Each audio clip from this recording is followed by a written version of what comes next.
20 years of excellence in cancer care. Mahatma Gandhi Cancer Hospital and Research Institute, Visakhapatnam. Welcome to Suman TV. So Israel America ఈ రెండు దేశాలు Iran మీద చేస్తున్నటువంటి యుద్ధానికి తాత్కాలికంగా బ్రేక్ ఇస్తూ సీజ్ ఫైర్ ఒప్పందానికి ముందుకొచ్చాయని అందరూ ఊహించారు. కానీ అనూహ్యంగా ఇజ్రాయెల్ లెబనాన్ మీద అటాక్స్ చేయడంతో తిరిగి ఇరాన్ కూడా ఇప్పుడు దాడులు ప్రారంభించింది. అయితే ఇప్పుడు సీజ్ ఫైర్ కంటిన్యూ అవుతుందా, లేదంటే సీజ్ ఫైర్ క్లోజ్ అయ్యి ఇప్పుడు యథావిధిగా మళ్ళీ యుద్ధం జరగబోతుందా? అసలు స్ట్రైట్ ఆఫ్ హార్మోజ్ని తిరిగి ఓపెన్ చేయకపోతే మరిన్ని దాడులు చేస్తామని ట్రంప్ మళ్ళీ ప్రకటన చేశారు. అసలు ఏం జరుగుతుంది, దీని గురించి డిస్కస్ చేద్దాం. మనతో పాటున్నారు retired army officer colonel V V Rao గారు. వివిరావు గారు, ఏంటి సార్ ఇది సీజ్ ఫైర్ కంటిన్యూ అవుతుంది అనుకోవచ్చా, లేదంటే మళ్ళీ బ్రేక్ పడి యాస్టీస్గా వార్ కంటిన్యూ అవుతుందా? జనరల్గా ప్రపంచంలో ఇటువంటి యుద్ధ విరామాలు జరిగినప్పుడు కొంతవరకు స్పిల్ ఓవర్ ఉంటుందండి. మన ఆపరేషన్ సింధూర్ సమయంలో కూడా చూసాం. 10వ తారీఖుని అక్కడ మన యుద్ధ విరామం మధ్యాహ్నం 2 గంటలకు అయినా కానీ మొత్తం 10వ తారీఖున సాయంకాలం, మళ్ళీ 11వ తారీఖు సాయంకాలం కూడా కొంతవరకు జరిగినాయి. ఓన్లీ 12వ తారీఖు పొద్దున్న మొత్తం సర్దుమణింది. ఎందుకంటే ఈ డెసిషన్ తీసుకున్న తర్వాత కొంచెం ఎనలైజ్ చేసి దానికి డెసిషన్స్ డౌన్ డిసెమినేట్ చేస్తారు. సో దానివల్ల ఏంటంటే పాత ఉన్న ఆర్డర్స్ ప్రకారం లోకల్ కమాండర్స్ యాక్ట్ చేస్తూ ఉంటారు. సో ఆ గ్యాప్ వచ్చినప్పుడు ఇటువంటి జరుగుతూనే ఉంటాయి. అయితే ఇప్పుడు ఇందులో ఏంటంటే ఇజ్రాయెల్కి పాకిస్తాన్కి అసలు పడదు. ఈరోజు ఇజ్రాయెల్ ఇచ్చిన స్టేట్మెంట్లో అసలు పాకిస్తాన్కి కేపబిలిటీ లేనే లేదు, అసలు వాళ్ళు మీడియేషన్కి రానవసరం లేదు, ఎవరు పట్టించుకోరు అన్నట్టుగా మాట్లాడారు. అంటే కేవలం అమెరికా తన సొంత ప్రయోజనాల కోసం, అంటే హార్మోజ్ జలసంధి పూర్తిగా 100% రిజాల్వ్ కాకపోయినా కానీ ఏదోటి చూపించి ఈ యుద్ధ వైఖరి నుంచి బయలు పడ్డానికి అటువంటి ట్వీట్స్ తయారు చేసి షరీఫ్ గారి ద్వారా చెప్పించింది. ఓకే, అలాగే ఈ 10 పాయింట్ల ఎజెండా ఏదైతే ఇరాన్ ఉందో అది ఇవ్వడం అయితే జరిగింది, కానీ లాస్ట్ 10 అవర్స్లో ఇది ఇవ్వడం జరిగింది. ఎందుకంటే ఇది దీని మీద చైనా ప్రెషర్ కూడా వచ్చింది. ఎందుకంటే ఇప్పుడు చైనాకి 60% ఆయిల్ ఇంపోర్ట్ ఇరాన్ నుంచి చేసుకుంటుంది. సో అందువల్ల వాళ్ళు ఏం చేశారంటే ఇప్పుడు దాదాపు 40 రోజులు దెబ్బతిన్నారు, వాళ్ళ స్టాక్స్ చాలా తగ్గిపోయినాయి. అందుకని చెప్పి ఈ 40 రోజుల రిజర్వ్ తర్వాత ఇప్పుడు ఫాస్ట్గా ఫిల్ చేసుకుంటారు ఈ 2 వారాల్లో. తర్వాత కొంత ఫ్యూచర్కి కూడా క్యాటర్ చేసుకుంటారు. తర్వాత ఇంకోటి ఏంటంటే ఎకానమీ చాలా దెబ్బతింది ఇరాన్కి. అది సపోర్ట్ చేయడం కేవలం చైనా, రష్యానే సపోర్ట్ చేయగలరు, ఇంకెవరు సపోర్ట్లో రారు. ఈవెన్ మిడిల్ ఈస్ట్ దేశాల్లో కూడా ఎవరు సపోర్ట్ చేసే అవకాశం కనిపించట్లేదు.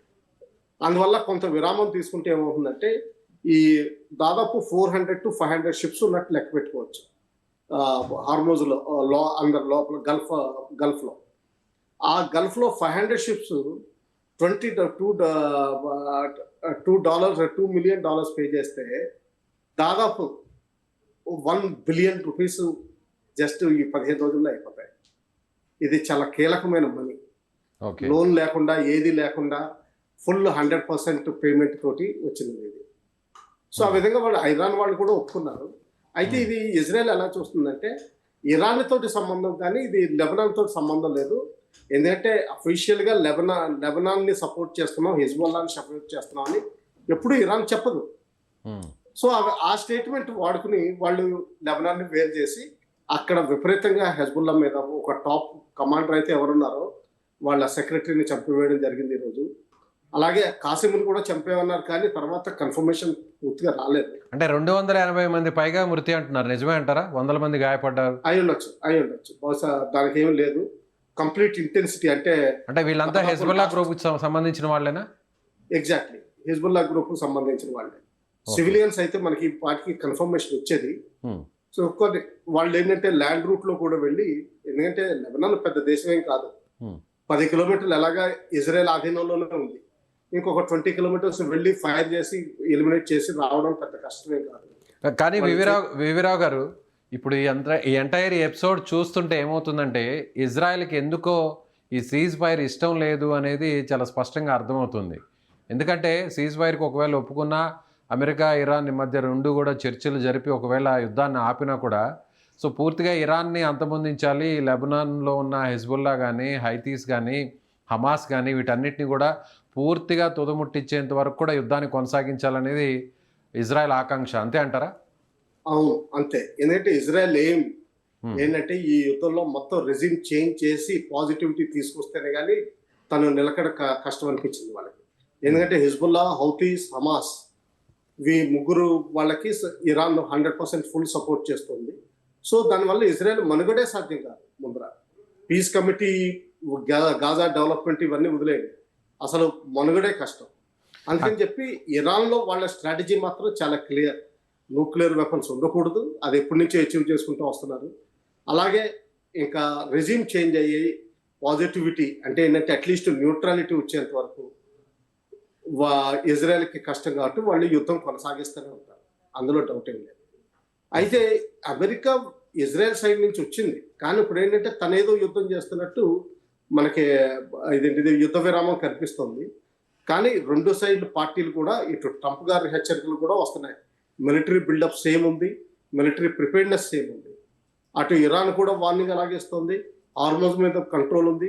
కొన్ని షిప్స్ని బయటికి సేఫ్ రూట్స్ ద్వారా తీసుకొచ్చారు. ఇప్పుడు ఆ సేఫ్ రూట్స్ అన్నది మెయిన్ రూట్ వాడకుండా సైడ్ రూట్స్ నుంచి తీసుకొచ్చారు. సైడ్ రూట్స్ అంటే ఏంటంటే అండి, ఇందులో 2 షిప్పింగ్ లేన్లు ఉన్నాయి. ఆ 3 కిలోమీటర్స్ వైడ్లో, అంటే దాదాపు 2 మైళ్ళు, 1.6 కిలోమీటర్స్ ఈచ్ లేన్స్ ఉన్నాయి. ఆ లేన్స్లో ఒక సబ్ లేన్ తయారు చేసి ఒక లేన్ మొత్తం ఇరాన్ సైడ్ వాడకుండా ఒమాన్ సైడ్ నుంచే తీసుకొస్తున్నట్టు నాకు అభిప్రాయం. ఈ సైడ్ మాత్రం మైన్స్ పాతినట్టు మనం అనుకోవచ్చు. మైన్స్ ఉన్నాయని ఇరాన్ కూడా చెప్తోంది. సో అంటే ఏంటంటే అమెరికా అక్కడ యుద్ధ సన్నాహాలు కంటిన్యూ చేస్తూనే ఉంది. ఈరోజు యాక్చువల్గా టాక్స్ రేపు జరగాల్సి ఉండగా ఈరోజు ప్రీ టాక్స్ ఆల్రెడీ మొదలు పెట్టారు.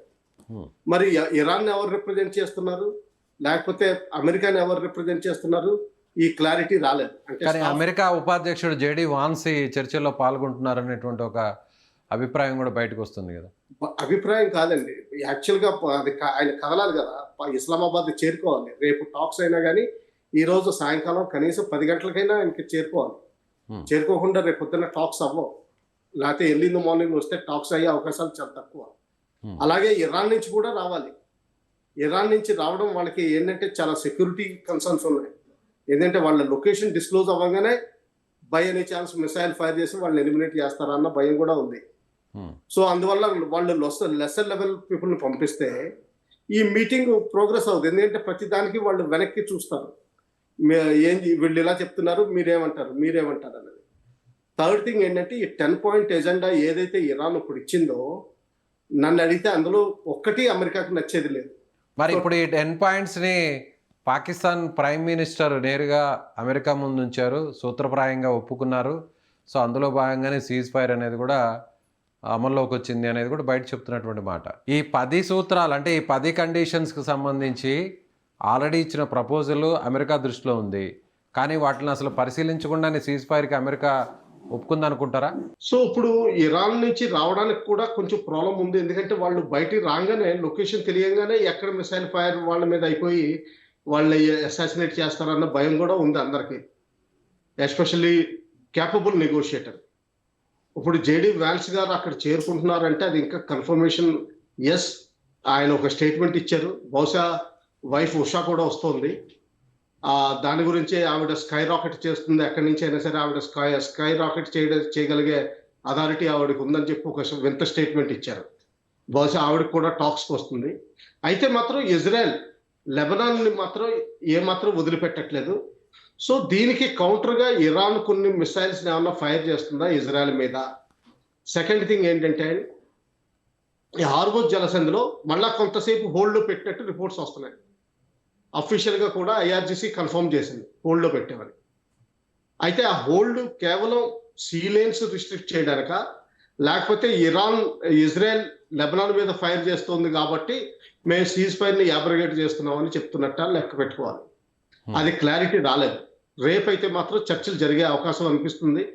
ఇలాగా జనరల్గా ఏదైనా సరే మేజర్ అగ్రిమెంట్ అయినప్పుడు, ఎస్పెషల్లీ మిలిటరీ యాక్షన్స్లో కొంతవరకు స్పిల్ ఓవర్ ఉంటుందండి. ఒక 18 to 36 అవర్స్ ఉండే అవకాశాలు ఉంటాయి. మన ఆపరేషన్ సింధూర్లో కూడా చూసాం, సేమ్ కంటిన్యూ అవుతుంది. చెప్పండి. రైట్. అంటే ఇప్పుడు ఈ చర్చలో మీరు అనే దాని ప్రకారం చూస్తే ఇరాన్ పెట్టినటువంటి కండిషన్స్ ఎక్కడ కూడా అమెరికాకి ఒప్పుకునేటువంటి పరిస్థితులు లేవు కాబట్టి సో చర్చలు సఫలవంతంగా ముందుకు సాగే అవకాశం లేదంటారు. కానీ ప్రొలాంగ్ అయ్యే అవకాశాలు చాలా కనిపిస్తున్నాయండి. ఏం చేస్తారంటే ఒక రౌండ్ మీటింగ్ అయిన తర్వాత ఓకే వీళ్ళు ఎగ్జామిన్ అని చెప్పి మళ్ళీ బయటకు వస్తారు. మళ్ళా తిరిగి ఆలోచించమంటారు. కొంత హార్ముజ్ జలసంధిలో ఈ టోల్ ట్యాక్స్ వసూలు చేసేదానికి పర్మిషన్ వస్తుంది అనుకుంటున్నాను. కాకపోతే అమెరికా వాళ్ళు ఏమంటారంటే కేవలం డాలర్ టర్మ్స్ లో చేయాలి. వీళ్ళు ఇరానియన్స్ అడుగుతున్నట్టుగా యుయాన్ అంటే చైనీస్ కరెన్సీలో కాకుండా కేవలం అమెరికన్ డాలర్ టర్మ్స్ లోనే చేయడానికి అమెరికా ఒప్పుకుంటుంది అనుకుంటున్నాను. ఎందుకంటే దానివల్ల డాలర్ ఆధిపత్యం కొనసాగుతుంది. అది కూడా ఒక పాజిటివ్ ఆస్పెక్ట్ అమెరికాకి. సో మనకంటే గ్లోబల్ సిటిజన్స్ కింద ఇది వింత కింద ఉంది. 1 month బ్యాక్ అసలు టోల్ ట్యాక్స్ ఉండేది కాదు. ఇప్పుడు సడన్ గా టోల్ ట్యాక్స్ ఒకటి వచ్చింది. అందుకని ఇరాన్ గెలిచినట్టు అనిపిస్తుంది. కానీ విచిత్రంగా సార్, అమెరికా ఇరాన్ వాళ్ళిద్దరు కొట్టుకుంటే సో అక్కడ పడేటువంటి భారం అంతా కూడా ప్రపంచ దేశాలన్నిటి మీద పడుతుంది, ఇంక్లూడింగ్ మన ఇండియాతో సహా. సో దీనికి ప్రపంచానికి ఏమని సమాధానం చెప్తుంది అమెరికా? వాళ్ళు ఎవరికి సమాధానం చెప్పరు కదండి. అడిగినా చెప్పరు, ముందర అడగడానికి కూడా ఎవరు లేరు. ఈ రోజుని అందరూ ఏమనుకుంటున్నారంటే నాకు ఇంకొక 1 lakh tons ఎల్పిజి సిఎన్జి వచ్చేస్తే చాలు, అందుకని చెప్పి ఇరాన్ తోటి ఎలాగలా చేసుకుని ఆ షిప్స్ బయట తీసుకురావడంలో బిజీగా ఉన్నారు తప్పితే కానీ ఇలాగ అడిగినా కానీ ఇంటర్నేషనల్ ఫోరంలో ఎవరు పట్టించుకోరండి అది. Okay. So it is unfortunate. So నన్ను అడిగితే ఏంటంటే రేపు టాక్స్ జరిగిన తర్వాత ఒకసారి రివ్యూ చేసుకోవాల్సిన అవసరం ఉంది. ఒకవేళ సీరియస్ అయితే మాత్రం రేపు టాక్స్ ఫెయిల్ అయ్యే అవకాశాలు కనిపిస్తున్నాయి. ఒకవేళ ఫెయిల్ అయితే మళ్ళీ యాజ్ ఇట్ ఈస్ గా వార్ కంటిన్యూ అవుతుంది. మళ్ళీ యాజ్ ఇట్ ఈస్ గా వార్ కంటిన్యూ అయ్యే అవకాశాలు చాలా ఉన్నాయి. ఈసారి గ్రౌండ్ ఇన్వేజన్ 100% గ్యారంటీడ్ అనుకుంటున్నాను. చెప్పండి. మరి ఇప్పుడు ఇజ్రాయెల్ పాత్ర ఏంటి సార్? మరి ఇజ్రాయెల్ ఏరియల్ బాంబింగ్ చేస్తుంది, ఇంటెలిజెన్స్ ఇస్తుంది. అలాగే మిడిల్ ఈస్ట్ లో హౌతీస్ ని వీళ్ళందరినీ ఎంగేజ్ చేసి ఇరాన్ ని బిజీగా పెడుతుంది. అంటే ఇంకా అంతకంటే ఏం చేయలేదు. అంటే అటాక్స్ మాత్రం కంటిన్యూ అవుతూనే ఉంటాయి ఒకవేళ టాక్స్ నడుస్తున్నా కూడా? ఎస్, కంటిన్యూ అవుతూనే ఉంటాయి. వాళ్ళు స్పష్టంగా చెప్పారు. అలాగే అమెరికన్ ప్రెసిడెంట్ కూడా ఒక ట్వీట్ ఇచ్చారు. ఆ ట్వీట్ లో ఏంటంటే it is an understandable misunderstanding అన్నారు. అది చాలా వింత అర్థం చేసుకోవాలి. ఏంటంటే మేము టాక్స్ లో ఇంక్లూడ్ చేయలేదు ఇది. అంటే ఏంటంటే ఇరాన్ పెట్టిన షరతులకి ఇజ్రాయెల్ అండ్ అమెరికా రెండు కలిపి ఒక్క తాటి కింద అగ్రీ చేసినట్టు వాళ్ళు ఒప్పుకోవట్లేదు. ఇజ్రాయెల్ వేరు, అమెరికా వేరు అన్నట్టుగా మాట్లాడుతున్నారు. అది చెప్పండి. అంటే అప్పుడు ఇరాన్ కూడా తిరిగి ఇజ్రాయెల్ మీద అటాక్ చేసే అవకాశం ఉందైతే టాక్స్ నడుస్తున్నా కూడా? 200% ఉంది. ఆల్రెడీ వార్నింగ్ కూడా ఇచ్చింది. సో అప్పుడు అమెరికా సైడ్ అయిపోతే మళ్ళీ కూడా యాస్టీస్గా ఇప్పుడు నెలల పాటు ఇజ్రాయెల్ ఇరాన్ మధ్య వార్ కంటిన్యూ అయిపోతుంది. ఆ టాక్స్ సంబంధం లేదు, జరిగినా జరగకపోయినా. ఇజ్రాయెల్ ఇరాన్ మధ్యన పెద్దది అంతకుముందు కూడా నడుస్తూనే ఉంది. మిసైల్ ఫైర్ చేస్తారు, 2 రోజులు నిద్రపోతారు, తర్వాత ఇంకో మిసైల్ ఫైర్ చేసి ఎక్కడ పడింది ఎక్కడ పోయింది అన్నది చూసుకుంటూ ఉంటారు. ఈ మధ్యలో వీళ్ళకి ఏమన్నా ఇంటెలిజెన్స్ దొరికితే మాత్రం అసాసినేషన్ అటెంప్ట్ చేస్తారు ఇజ్రాయెల్ వాళ్ళు, అందులో డౌట్ అండి. సో సివియర్గా అయితే మాత్రం ఉండదు. అమెరికా అయితే మాత్రం యూటర్న్ తీసుకోవడం గ్యారెంటీ అనేది అర్థమవుతుంది. 100% అండి. ఎందుకంటే ఆయన ఆల్రెడీ గ్రీన్లాండ్ గురించి మాట్లాడడం మొదలు పెట్టారు. అటు క్యూబాని బ్లాకెడ్ చేశారు. ముందర క్యూబా అనుకున్నాం మనం ప్రపంచంలో, ఇరాన్ తర్వాత క్యూబా మీద ఫోకస్ వస్తుందని. కానీ రష్యన్ ఆయిల్ అయితే ఎప్పుడైతే అక్కడ చేరుకుందో, రష్యన్ సబ్మెరీన్ చేరుకుందో అప్పుడు క్యూబా గురించి మాట్లాడడం మానేసి ఇప్పుడు గ్రీన్లాండ్ గురించి మళ్ళీ మాట్లాడుతున్నారు. సో ఇప్పుడు పాకిస్తాన్ పరిస్థితి ఏంటి సార్? మరి పాకిస్తాన్ ఇప్పుడు పెద్దన్న పాత్ర మధ్యవర్తిగా పోషిస్తుంది. ఇప్పుడు పాకిస్తాన్ ఇమేజ్ ఏమన్నా వరల్డ్ స్థాయిలో ఏమైనా పెరిగే అవకాశం ఉందంటారా? అట్టల్లి పెరుగుతుందండి. ఆల్రెడీ వాళ్ళ మీడియా ఇద్దరికి జాయింట్ నోబెల్ ప్రైజ్ ఇవ్వాలి, మసీం మునీర్ గారికి, షబాజ్ షరీఫ్ గారికి అని చెప్పి ఆల్రెడీ మీడియా ట్రంపింగ్ మొదలైందండి. ఆ తర్వాత వీళ్ళిద్దరికి నిజంగా నోబెల్ ప్రైజులు దొరకచ్చు కూడాను. ఎందుకంటే ఈ ప్రపంచంలో చాలా కంట్రీస్ ఎఫెక్టెడ్. అటువంటి సిచ్యువేషన్ నుంచి బయటికి తీసుకొచ్చినప్పుడు వెస్టర్న్ ప్రెషర్ తోటి ఇచ్చే అవకాశాలు కూడా కనిపిస్తున్నాయి. ఒకళ్ళు ఇస్తే ఆ వెనుజులన్ అవార్డు చేసినట్టు వీళ్ళిద్దరూ వెళ్ళి అటు ట్రంప్ గారికి ఇచ్చేసి సార్ మీరే అసలైన విన్నరు అని చెప్పి ఇచ్చే అవకాశాలు ఉన్నాయి. సో ఆ విధంగా ట్రంప్ గారు కూడా హ్యాపీ అవుతారు. ఎందుకంటే ఆయనకి 3 నోబెల్ ప్రైజులు. చెప్పండి. అంటే ఇరాన్ నుంచి వచ్చే నోబెల్ ప్రైజ్, అలాగే అమెరికాకి సంబంధించిన ప్రెసిడెంట్, అలాగే ఈ ఎవరైతే మిలిటరీ హెడ్ ఉన్నారో ఆయనకి మొత్తం వాళ్ళు ఇచ్చినవన్నీ కూడా నేరుగా ట్రంప్కి అందజేస్తారంటారు. ఎగ్జాక్ట్లీ. అందుకని ఆల్రెడీ మీడియా బిల్డప్ చేస్తుంది ఇద్దరికి నోబెల్ పీస్ ప్రైజ్ రికమెండ్ చేయాలని. సో పాకిస్తాన్ మాత్రం తను చాలా గొప్పలు చెప్పుకుంటుంది. అటు చైనా చాలా హ్యాపీగా ఉంది. 1 month 2 weeks రెస్పైట్ దొరికింది. వాళ్ళ ఫ్యూయల్ అదే మిడిల్ ఈస్ట్ నుంచి ఏదైతే ఇంపోర్ట్ చేసుకుంటుందో అవి రిజర్వ్స్ ఒక్కసారిగా ఫుల్ చేసుకుని వాళ్ళు రెడీగా ఉంటారు.